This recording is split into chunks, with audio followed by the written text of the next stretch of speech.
Okay, so I've had the opportunity to use this projector now a couple of times indoors and a couple of times outdoors, and I gotta say I'm very impressed with it. So you can see I just have it projecting on the wall right here, just to kind of give you an idea of how this thing works. Now it does come with a screen, which is really awesome. Now with the screen, it does come with like a couple of sticky things, so you could go through and hang this up on a wall if you would like. We have our own outdoor one that we use for the outdoors, and then when we're inside, honestly, we just project it on the wall a lot of times like this, and I'll show you here in a minute. I use it on a bigger wall too, but it does also come with a remote here, but let me kind of show you how this thing works. You can go through and change the volume, all sorts of different things with the remote. Honestly, most of the time I just control it from the top of the actual projector. It does come with these AV cables here. Now the projector doesn't come with the mount, but what's nice about this projector is it has the option to just basically go through and screw it onto any of your camera mounts or things. So this isn't even a specific projector mount, it's just one camera mount that can hold the projector, which is kind of nice, so I can go through and adjust that.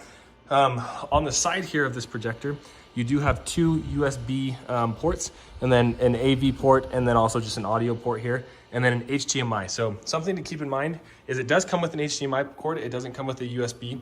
So I have this, how I usually play it is I hook it up to my computer. So I didn't need to have a dongle to get it to a USB-C here. So something to just keep in mind. If your computer, you can't plug in directly into an HDMI, then that's great. If not, you may need an adapter. Now, when you first fire this thing up, you're gonna notice it's gonna take you to this screen right here.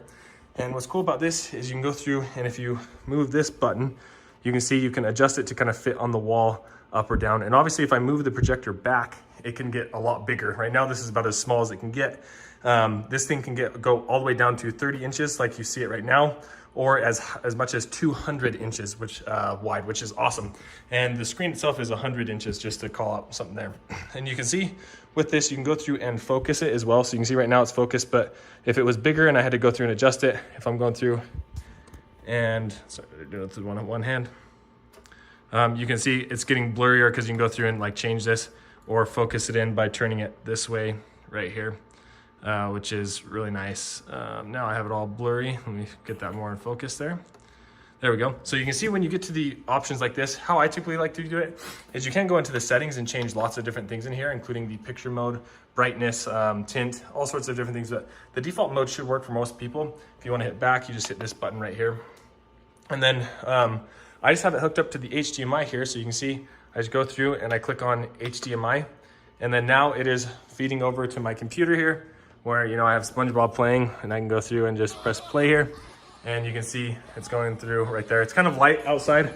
You can see in my house, there's windows right there, but great picture, great quality. And like I said, I've had the opportunity to watch this now 2 movies outside, 2 movies inside, and we absolutely love this thing.